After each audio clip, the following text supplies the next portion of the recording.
از یک عالم پرسان کردن، گفتن این تسبیح سنت است یا بدعت است؟ گفتن جوابش چه خوب گفت تسبیح که از کلکولیتور است. چی است؟ حساب کننده هست. 1 2 3 4 5 6 کار چی نمیکنه، ماشین حساب میکنه. اگر تو میخوای که می تسبیحات من 100 دانه میگم، من میرم چی کنم؟ حساب کنم. سبحان الله سبحان الله سبحان الله سبحان الله حساب کردم میرم. خلاص من یک ماشین حساب از تسبیح استفاده کردی، خوب است. اما گفتی که تسبیح سنت است، سنت نیست، باز این بدعت میشه. اگر عقیده کردی که تسبیح خودش ثواب داره، در بدعت داخل شده. اما اگر گفتی که تسبیح من یک وسیله حساب کننده است، من حساب میکنم. خب اعوذ بالله من الشیطان الرجیم. بسم الله الرحمن الرحیم. دوستای عزیز، السلام علیکم و رحمت الله و برکاته. درس 21 عقیده هست و هر درس عقیده میتونه نیست که ما براتون بگم که این درس ما میتونم. همیشه کوشش کنین که درسای عقیده را هم خودتان خوب یاد بگیرین و هم به فامیلتان بفهمانین. اگر کس درسای عقیده را یاد نداشته باشه، ولو که کتابای فقه را از اول تا آخر کلش همه تو بازیر زبرش حفظ هم کنه، مشکلات اعتقادی برش پیدا میشه. درس امروز ما شما درس 21 تمرین درس 20 است. در درس 20 خلاصه‌شی بود که ما شما 5 قاعده را خواندیم. 5 قاعده ای بود که افعال خالق است، که ما در توحید افعال یا توحید ربوبیت گفتیم 5 قاعده داره. توحید ربوبیت چی را میگن؟ توحید افعال میگن، که ما افعال خالق متعال بشناسیم و مطابق از او زندگی بکنیم و فامیل ما مطابق از او زندگی بکنه. مطابق توحید ربوبیت. اکثر مردم در سابق میگفتن که مردم توحید ربوبیت میگفت کلگی میفهمه، در الوهیت مشکل داره، لکن آل مشکل در توحید ربوبیت هم مشکل است. توحید ربوبیت قواعدش چی است؟ قاعده اولی است، گفتیم که دست خود نشان میدیم که اول افعال خالق بشناسیم. افعال کی رو بشناسیم؟ خالق متعال بشناسیم. دوم قاعده چی بود؟ که افعال مخلوق بشناسیم. این قاعده است که اگر تو میخوای که توحید ربوبیت درست بفهمی، اول باید افعال خالق بشناسیم، دومش افعال مخلوق بشناسیم، سومش گفتیم که افعال خالق به مخلوق نسبت ندیم، چهارمش چی بود؟ که افعال مخلوق به خالق نسبت ندیم، و پنجمی قاعده ای بود که افعال خالق از مخلوق تقاضا نکنیم. اینی بود قواعدی که دفعه گذشته ما شما خواندیم، ان شاء الله کلا گیره فهمیده. امروز امیر تمرین میکنیم. اول گفتیم افعال خالق میشناسیم. من یک جدول جور کردم، زیاد تفصیلات باز میشه در آینده، لکن به خاطر فهمیدن این افعال مثلا 14 فعل از افعال خالق است. افعال خود است، 14 فعلش به شکل نمونه گرفتیم که اولش خلق کردن است. پس ما باید بفهمیم که خلق کردن چی معنی؟ یعنی از نو یک چیز را پیدا کردن. تو نیست که مثلا تو اونجا درخت است، از درخت میگیری میز میسازی. این خلق گفته نمیشه، این صنعت گفته میشه. میگه صنایع خفیفه و صنایع ثقیله و صنعتکارا و پیشکارا. اما خلق کردن چی نمیگه؟ که اصلا وجود نداشته و موادش هم معلوم نبوده و هیچ چیز نبوده، تو از هیچ رو چی میکنی؟ به میان میری. این خلق میگن. دنیا هیچ وجود نداشته. اذا اراد شیئا ان یقول له کن فیکون. وقتی که الله اراده کرد که انسان پیدا شود، عالم اسباب هم الله خلق کرده. ما و شما در عالم اسباب هستیم، لکن خلق کننده ذاتی است که حتی بدون عالم اسباب دنیا را، حالا اکثر مردمایی که کافر میشن و والله اول تخم پیدا شده یا اول مرغ پیدا شده یا اول دنیا چه قسم پیدا شده یا این قسم شده یا این جالا، اینا کلشان در عالم اسباب و در وسایل ساینسی گپ میزنن. اما خالق که شناختی، وقتی که میگیم الله خلق کننده است، معنایش چی است؟ که الله هر چیزی را که بخواهد بدون از اینکه کدام مثال از او یا شکل از او یا نقشه از او یا تصویر از او باشه، الله هم از را خلق میکنه و خودش با علم غیب خود هم نقشه میپرته، هم تصویرش جور میکنه، هم تقدیرش جور میکنه، هم خلقش میکنه. فهمیدین نه؟ پس خلق کننده دنیا و خلق کننده مخلوقات و خلق کننده حیوانات و خلق کننده پرنده ها و خلق کننده تمام الله سبحانه و تعالی است. پس میم سری فعل اول فهمیدیم که فعل الله خلق کردن است. پس فعل مخلوق چی است؟ مخلوق خلق کننده نیست. فعل مخلوق چی است؟ برعکس ازی. مخلوق چی است؟ مخلوق آنچه که الله برش خلق کرده دی تغییرات میاره. چه قسم تغییرات میاره؟ مثلا آب است، انرژی هست، ادیسون آمد امی سیستم گرفتن برق از آب ای کشف کرد. پس ادیسون چیزی که هیچ وجود نداشت او را نکرده، بلکه برق از کجا گرفت؟ از آب گرفت. نجار چی میکنه؟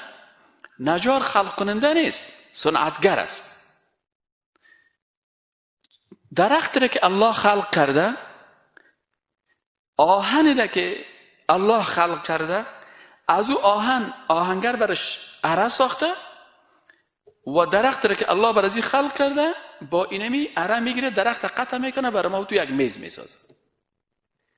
پس انسان فعلش صنعت ساختن است، یعنی در مخلوقات الله از یک چیز دیگه چیز میسازه، از درخت الماری میسازه، اما خلق کننده الله هست. نجار نمیتونه که درختی را که اگر درخت نباشه میز بسازه، اما خالق میتونه. درخت هیچ وجود نداره، الله خلقش میکنه. پس فعل خالق شناختیم که انسان ازدواج میکنه، ازدواج کردن فعل مخلوق است، اما امی طفل امی نطفه را ایره کی خلق میکنه؟ الله.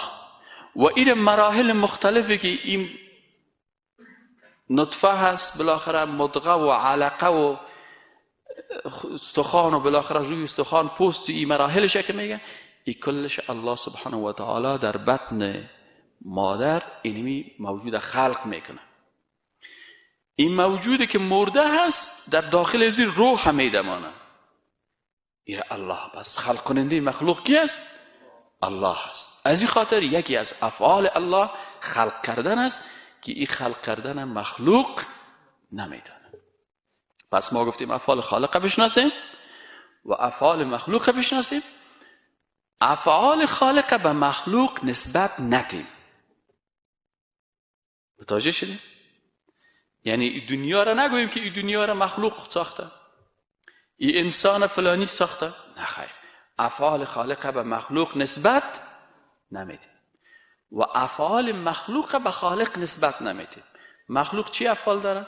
مخلوق خوردن داره، مخلوق نوشیدن داره، مخلوق خوابیدن داره، مخلوق ازدواج کردن است، مخلوق گرسنه شدن است، تشنه شدن است، خسته شدن است، حسادت کردن است، دروغ گفتن است، غیبت کردن است، پشیمان شدن است، ناکام شدن است، تهمت کردن است، دزدیدن است. کارهای خوب و کارهای افعال مثبت هم داره مخلوق و افعال چی داره؟ منفی داره. لکن اگر افعال مثبت هم داره، افعال است که مربوط به مخلوق میشه، دلالت به مخلوق بودنش میکنه، و اگر افعال منفی هم داره دلالت به چی میکنه؟ مخلوق بودنش. چرا؟ این فعلی که از مخلوق است به شکل از اشکال در این ناتوانی و عاجزی هست. مثلا خوردن فعل مخلوق است نه؟ خب ما مثلا میگیم اینه من سر 20 قسم کباب میمانم، غذا را میمانم میخورم، یک فعل بسیار خوب است. لکن میگیم نه نه نه، این خود صحیح است که تو میخوری، لکن چرا میخوری؟ چون مخلوق هستی، اگر نخوری زندگی کرده نمیتونی. پس وقتی که مخلوق هستی بدون خوردن زندگی کردن نمیتونی، پس خود اینمی که این غذا را میخوری دلالت به عاجزی تو میکنه. یعنی من امروز صبح چای نخوردیم، اگر امروز چاش تا نان نخورم تا ساعتهای 3 بجه 4 بجه دیگه وضعیتم خراب میشه. در رمضان خب قدرت الله هست که به روزدار قوت میته تا شام قرار بیغم هستی، شام و مازان میته، هیچ در قصیش نیست، میگه برو خیر است یک 15 دقیقه دیگه حوصله کردن میتونم. اما روزه که نداشته باشید 2 بجه 3 بجه که شود از گپ زدن و از درد زدن میمونی. پس درست است که من میخورم ولو غذای خوب میخورم، لکن اینمی غذای خوبم که میخورم دلالت به این میکنه که من چی هستم؟ عاجز هستم و ناتوان هستم و بدون غذا زندگی کرده نمیتونم. پس من چی شدم؟ پس فعل مخلوق دلالت به چی میکنه؟ به محتاجی میکنه. از این خاطر میگه که ما افعال مخلوق به خالق نسبت نمیدیم. فهمیدین یا نه؟ نوشیدن این گپ است. اگر یک مخلوق 2 روز 3 روز 4 روز آب ننوشه احتیاج است و به هلاکت میرسه. پس نوشیدن دلالت به چی میکنه؟ به احتیاج میکنه. پس من مخلوق هستم، محتاج هستم. این حال اگر این نوشیدن العیاذ بالله به خالق نسبت میده، نسبت عاجزی و احتیاج به کی داد؟ و این کفر است. این کفر است. خوابیدن، من خواب میکنم. چرا استاد خواب میکنی؟ پس وقتی که من خود شناختم خالقم میشناسم. یگانه که میگه که خودشناسی امی است که نقص خودم هستی ذات کامل را احساس میکنم. چون من ناقص هستم، نقص خودم برای من میفهمانه که یک خالق هست که او نقصان نداره. مثلا من در اینجا شیشتیم از اوضاع شار خبر نیستم، مریخ نمیفهم چه قسم است، عطارد نمیفهم چه قسم است، نظام شمسی رو نمیفهم چه قسم است، تا که نرم در سر تلسکوپ نشینم و وارد درک نکنم. پس این فیلسوف چی میگه؟ میگه وقتی که من فهمیدم که من وقتی که در اتاق خود شیشتیم از باقی دنیا بیخبر هستم، پس باید ذات قوی باشه که تمام دنیا در تحت تصرف از او باشه و از ذره ذره مخلوقات با خبر باشه. حالا اگه 5 دقیقه در نظام شمسی یک تغییر به یکیش توقف کنه دیگه حرکت کنه چی میشه؟ تکر میشه و با تکر نظام شمسی از بین میره. از همین خاطر الله سبحانه و تعالی به خاطر شناخت خود چی میگه؟ و فی انفسکم، در نفسای خود چرا تدبر نمیکنه؟ اگر انسان در وجود خود تدبر کنه میفهمه که ذات قوی هست که مرا خلق کرده.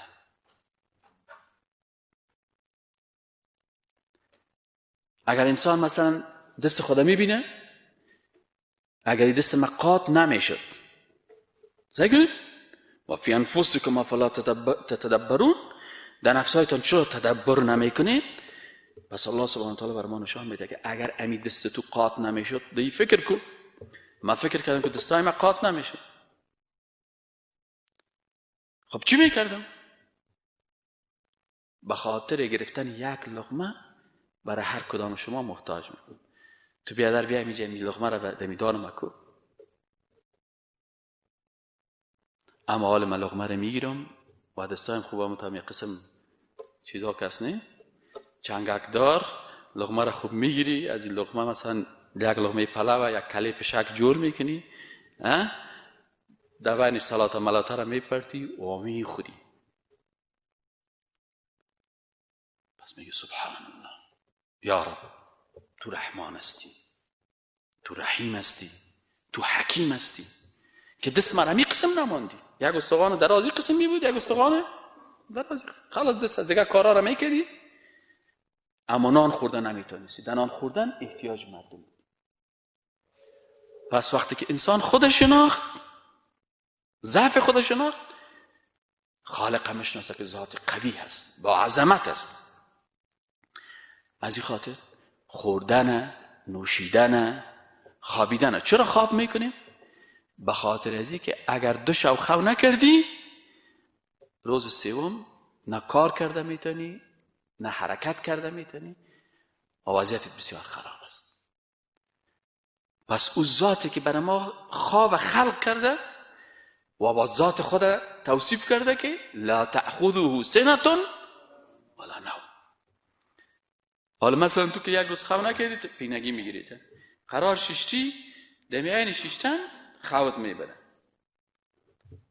ایره سنه میگن. سنه چی رو میگن؟ که آدم بسیار خسته هست. چرا خسته هستم؟ به خاطری که مخلوق عاجز و ناتوان هست. چرا خسته هستم؟ عاجزم. پس سنه خستگی که مثلا پینگی ما و شما میگیم که سر ما پینگی میگه که سر ما پایین میره و خواب میکنیم، این دلیل چی است؟ دلیل عاجزی هست. از این خاطر در توحید اینه ما که میگم که 5 قاعده بسیار مهم است و در این 5 قاعده باور بکنین که کلان علما در خطا رفتن، الله ببخششان، فوت کردن. یهود لعنت خدا چرا سرشان نازل شد؟ در این 5 قاعده غلطی کردن. افعال مخلوق به کی نسبت دادن؟ مخلوق. اگر شما میل بایبل بخوانین، بایبل ما خواندم، امی کتاب مقدس ترجمه ایره میکنن که اولد تستمنت عهد قدیم است، نیو تستمنت عهد جدید است. اولد تستمنت تورا میگن که تورات میگن، نیو تستمنت انجیل است که ایره گاسپل میگن. فهمیدین یعنی؟ و اردوی گاسپل و تورا را جمع کردن بایبل میگن و ترجمه میکنن بایبل. در عربی میگن الکتاب المقدس، به نام کتاب مقدس میگن، هولی بوک.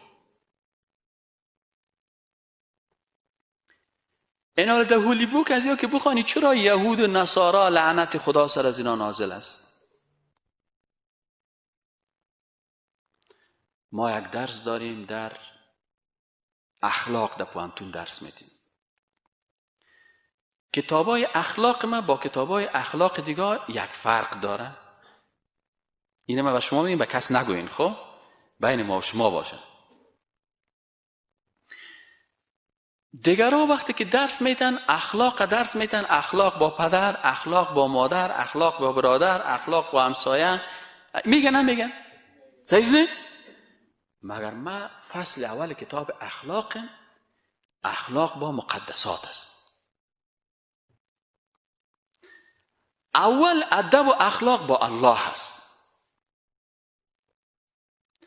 باز ادب و اخلاق آمنت بالله و ملائکته. ادب و اخلاق با کی؟ با ملائکه. باز ادب و اخلاق با کتابهای الله. باز ادب و اخلاق با پیغمبران الله. صحیح؟ باز ادب و اخلاق با قبر و با روز قیامت. رسول اکرم صلی الله علیه و آله میگه که قبر دشنام نتین. قبر چی کنیم؟ دشنام نتین. خب ادب و اخلاق است با صحابه کرام. چرا؟ چون صحابه کرام، من روز از صنف گفتم که برادرای عزیز، اگر استاد دایر دشنام میتی گناهگار شدی. اگر ابوبکر صدیق و حضرت عمر فاروق و حضرت عثمان رضی الله عنه و حضرت علی رضی الله تعالی، صحابه کرام رضوان الله تعالی علیهم اجمعین، اگر وارد دشنام میتی، باز تو در حقیقت قرآن دشنام دادی. چرا؟ لقد رضی الله عن المؤمنین. الله میگه که این 1400 نفری که با رسول اکرم صلی الله علیه و آله بیعت کردن، الله رضی الله از اینا راضی شد. و دیگه میگه عن المؤمنین. اینا کی بودن؟ مؤمن بودن. فرمولش چی است در اخلاق که مربوط به درس عقیده هم میشه؟ که با گفتن لا اله الا الله در چوکات ایمان داخل میشه. یک محصل با دادن کانکور در پانتون داخل میشه، لکن با درس خواندن و امتحانهای سمستر مثبت سپری کردن در پانتون باقی میمانه. میمانه نمیمانه؟ در عقیده با گفتن لا اله الا الله امتحان و کانکور است. با لا اله الا الله در کجا داخل میشیم؟ داخل اسلام میشیم. با ادب با مقدسات در می چوکات باقی میمانیم. ادب با الله، ادب با ملائکه، ادب با صحابه کرام، ادب با پیغمبران، ادب با قرآن عظیم شان، ادب با کتاب آسمانی. ادب ادب ادب ادب ادب. از این خاطر از خدا خواهیم توفیق ادب. بی ادب محروم شد از فضل رب. اینال خود بگویی که استاد این درس اخلاق تو را به درس امروز افعال چی ارتباط؟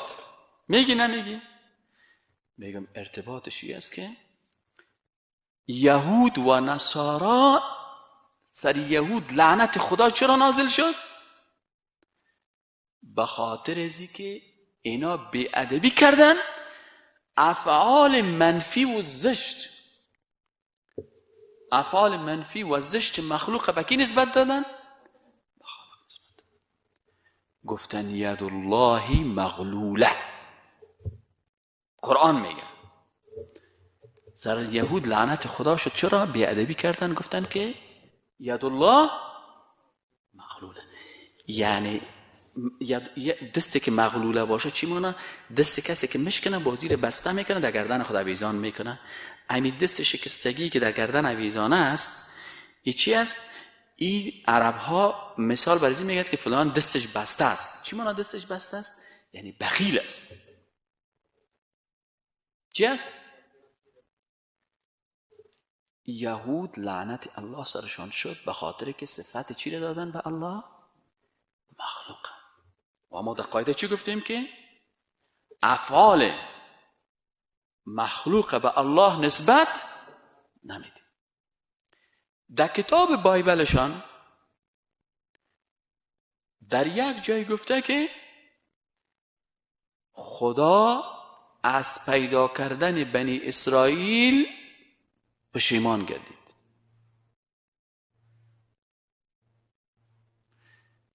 نسبت پشیمانی را به خالق نسبت چی است؟ سعی کنید هر موضوع احساساتی پیش نرین. احساساتی، آدم احساساتی کافر میشه. محقق باشین، تحقیق کنین. نسبت دادن حسادت که در بایبل آمده که خداوند حسادت کرد با آدم علیه السلام، یا مثلا پشیمان شد، صحیح نه؟ یا در جای دیگه آمده که خداوند که یعقوب علیه السلام کشتی گرفت. یارا اگر خواستین من کتاب بایبل میارم و یکی برتان نشان میدم. و امروز فکر من نشد اگر من میآوردم برتانم صفاتش نشان میدم. نسبت دادن حسادت یا پشیمانی به خالق چی مشکل داره؟ مشکلش است که مثلا یک کسی را ما میگیم که کسی است که یک کار کرده باشه باز پشیمان شده باشه. تو کدام روز کدام کار کردی پشیمان شده باشی؟ بیا بگو برام، سعی کنیم. یک روز همراه همسایه جنگ کردیم باز پشیمان. یک روز همراه همسایه جنگ کردی باز پشیمان. تو که همسایه جنگ کردی؟ بله. پشیمان شدی؟ بله. خب من از یک سوال میکنم. چرا پشیمان شدی؟ کار بدل خود کردی؟ خوب کار نکردیم بعد. یعنی تو نمیفهمیدی که کار خراب است؟ میفهمیدم خود در احساسات بودیم. یعنی اشتباه کردی؟ بله. پس اشتباه کردن دلیل عاجزی هست؟ ها؟ بشد. تو کسی هست که 4 سال پیش برش یک تعمیر خوبش پیدا شده باشه، پیسه هم داشته نخریده و حالا پشیمان شده باشه؟ ببین تعمیر خونه هسته یک زمین در روی شمالی بود که دریور ما رفتیم، دریور از منطقه از بیخ میره بخریم بس چون ما گفتم پیسام در بانک هم یک در نواری خانه انداختگی گو بیخرم ما نخریدم. من چند سال بعدش؟ یک 2 سال بعد 3 سال بعدش بازم دریور آمد تو چرا پشیمان شدی؟ 5000 میخریدیمش گفت حال 40000 میخره دلار من خوش 2 سال 5000 و 40000 چرا پشیمان شدی؟ به خاطر که اشتباه کردیم که همون نفع از دست ما رفت. پس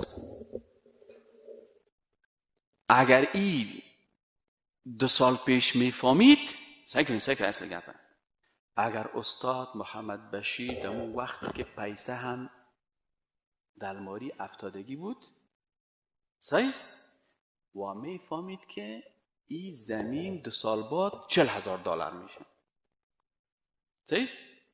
حتما میخرید. لکن این امو وقت نرخ میفهمید اما آینده زیر خبر نداشت. خب پس اینمی که انسان نمیفهمه ما عالم غیب نیستیم. چی نیسته؟ آینده خوده، آینده کشوره، حوادثی که میایه نمیفهمیم. از این خاطر بسیاری وقتا این کارا را میکنیم و پشیمان میشیم.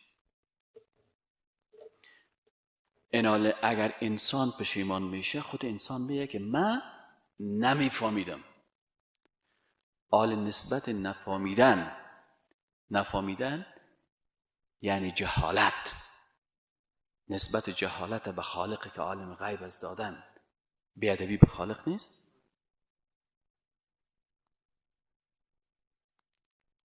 پس یهود چرا لعنت خدا سرشان نازل شد؟ که با خالق چی کردن؟ بیادبی کردن و صفات زشت و خراب و عاجزی مخلوق به کی نسبت دادن؟ خالق.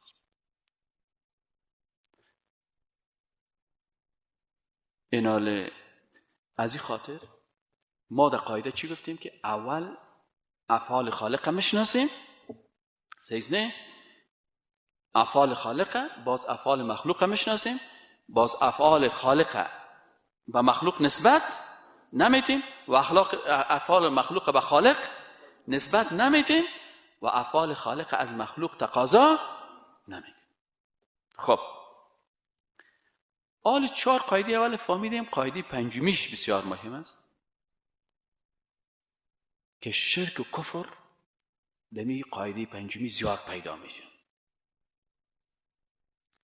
و امروز بالفعل در کشور ما و شما مشاهده میشه که افعال خالق از کی تقاضا میکنن؟ از مخلوق تقاضا. اول خلق کردن است. امی کسایی که در زیارت ها میرن خوب فکرتان بگیرید و میگن که یا شاهد شمشیره یا سخی جان یا فلانی جان بر ما بچه بتی یا دختر بتی، یا یک کسی رفت در قبر رسول اکرم صلی الله علیه و سلم و گفت که ای پیغمبر خدا بر ما بچه بتی یا دختر بتی. امی خلق کننده بچه یا دختر الله هست یا رسول الله؟ الله. الله خالق است و رسول الله مخلوق. پس اینا ای فعل خالق از مخلوق تقاضا کرد یا نکرد؟ و نسبت دادن و تقاضا کردن فعل خالق از مخلوق بی‌ادبی به خالق است یا نیست؟ و فرمول چی بود؟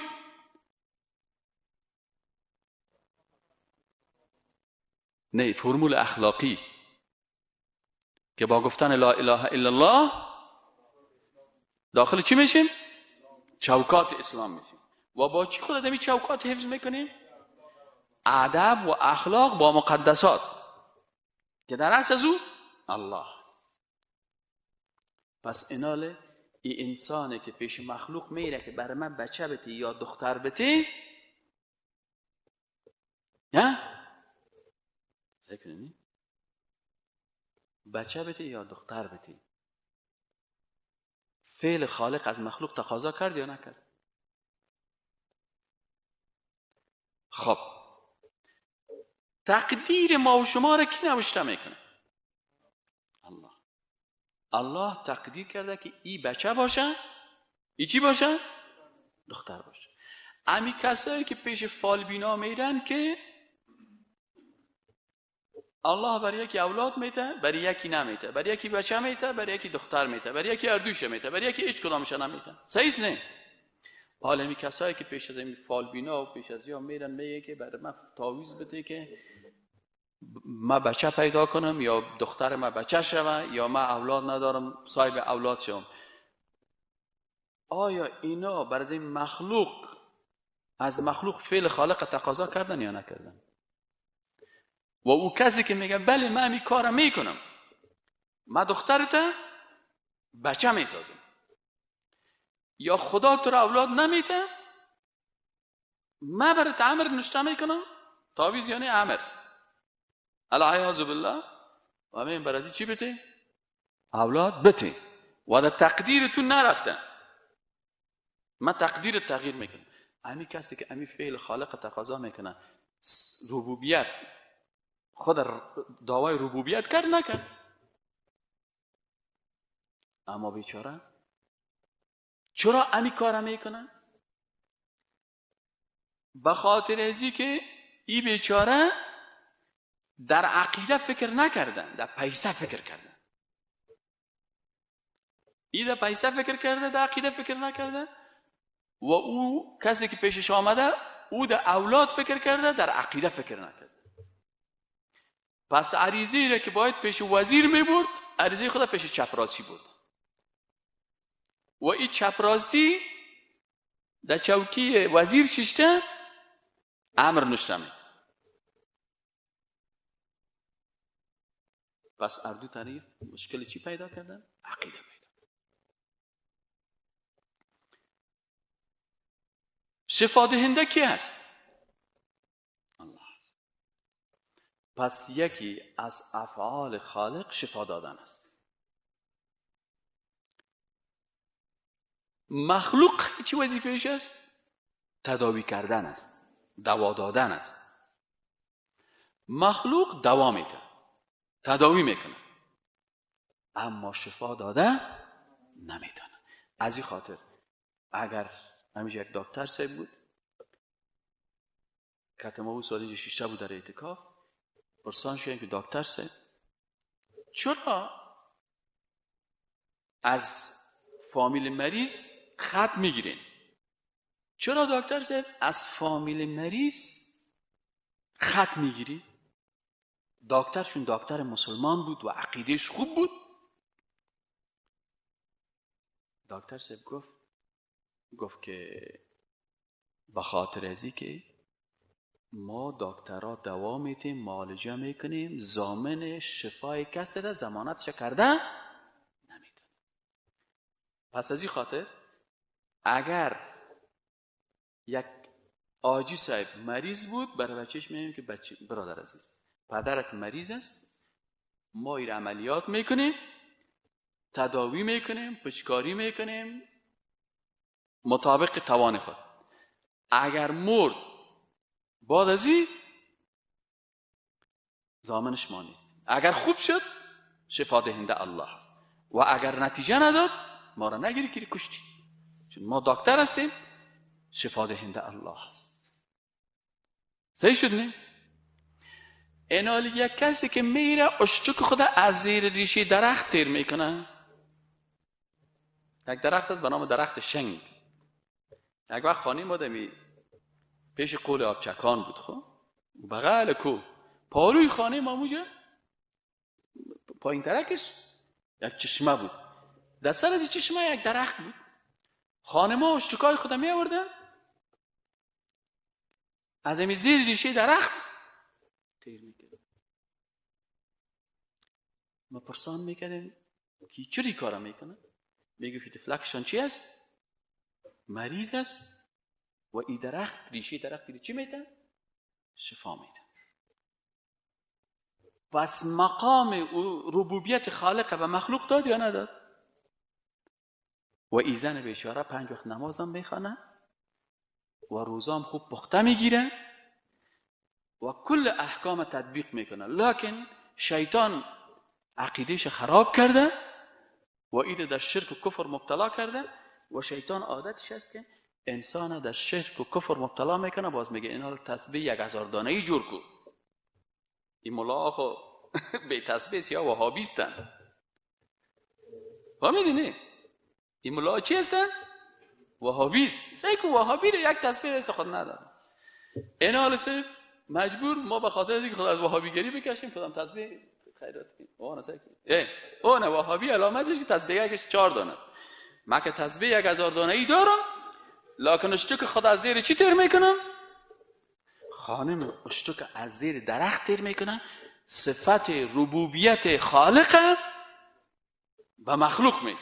ای که تسبیح تو 1000 دانه‌ای است، این ارزش وقت پیدا میکنه که تسبیح 1000 دانه‌ای تو به اساس عقیده توحید باشه. اما خودت بیری پیش شیر لالایت سجده کنی و به حالت سجده بوتایش هم ماچ کنی و پایش هم ماچ کنی و مادر اولادا مشتک از زیر ریشه درخت تیر بکنه، باز اونجا بویی که من مؤمن و موحد یکتا پرست هستم. هیچ چیز نیست. از یک عالم پرسان کردن، گفتن این تسبیح سنت است یا بدعت است؟ گفتن او جوابش چه خوب گفت تسبیح که است کلکولیتور است. چی است؟ حساب کننده است. 1 2 3 4 5 6 کار چی رو میکنه؟ ماشین حساب میکنه. اگر تو میخوای که می تسبیحات ما 100 دانه میگم، من میرم چی کنم؟ حساب کنم. سبحان الله سبحان الله سبحان الله سبحان الله حساب کردم میرم. خلاص من یک ماشین حساب از تسبیح استفاده کردی، خوب است. اما گفتی که تسبیح سنت است، سنت نیست، باز این بدعت میشه. اگر عقیده کردی که تسبیح خودش ثواب داره، در بدعت داخل شده. اما اگر گفتی که تسبیح من یک وسیله حساب کننده است، من حساب میکنم. خب پس زندگی الله میده، یحیی و یمیت. زندگی الله میده، کسی دیگه زندگی دادن نمیده. اینا وقتی که گفتیم چه قسمی قاعده را تطبیق میکنیم در زندگی روزانه خود؟ ما هیچ وقت بچه یا دختر از مخلوق تقاضا میکنیم. اگر الله برای ما بچه داد، میگم پروردگار 50 تا بچه جوان بدید. نداد، با قضا و قدر الهی چی هستیم؟ تسلیم هستیم. و این از مخلوق تقاضا نمیکنیم. به این شکل اجابت کننده، مجیب، اما یجیب المضطر اذا دعا، یکی از الله هست. این حال کسی که صفت مجیب الله را به مخلوق میته، این بیادبی در مقابل خالق میکنه. از این خاطر کسایی که میرن در مقابل بگوان استاد میشه که ای بگوان من اینی مشکل دارم، تو مشکل کشای من هستی. و یا مسلمانی که به نام مسلمان میره در مقابل یک قبر استاد میشه که ای فلانی صاحب تو مشکلات مرا، علی شیر خدا دردم دوا کن. پس ایچی کردن؟ صفت مجیب بودن خالق به کی دادن؟ به مخلوق دادن. از این خاطر ما استاد محترم کوثر صاحب 5 قاعده توحید ربوبیت برشان ما گفتم. این حال اول چی است که قاعده اول چی است که افعال خالق چی است؟ قاعده هر کسی دست خدا بالا نمیکنه و نمیگه.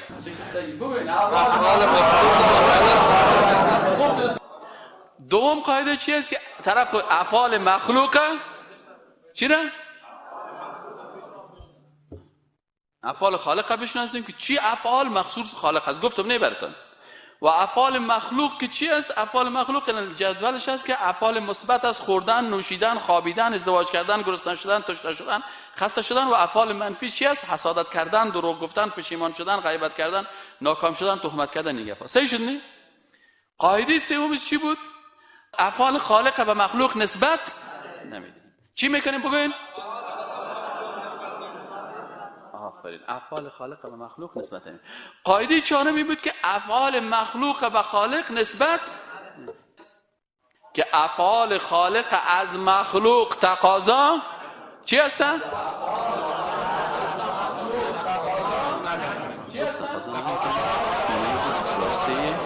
درس امروز ما شما و نقطه که ما گفتیم که چرا یهود و نصارا و چرا یهود مورد لعنت خالق قرار گرفتن، به خاطر از اینکه با بی‌ادبی افعال خالق، افعال زشت مخلوق به کی نسبت دادن. حتی بعضی کساس اون روز ندیدم امی آخری یک سوال مثلا در حیرت افتادن، کوثر صاحب در حیرت افتادن به خالق نسبت دادن بی‌ادبی است؟ بلکل صفات خدا نیست، برای خدا نسبت میده، الحاد فی الاسما میگه. خب کدام صفته؟ امی صفت تحیر، حیرت، حیران. حیشی را برای اینا رو بود. آها سیومیش تعویلشان در حیرت انداخت خدا و جبرئیل و مصطفی. اینو برای اینا سیک و این شاعر کلام شاعر است، فیلسوف اسلامی است. اما اشتباهش چی است؟ اگه یک روز میامد 5 امی قاعده استادایی رو یاد میگرفت، صحیح نه؟ این اشتباه را نمیگه. الله ببخشش.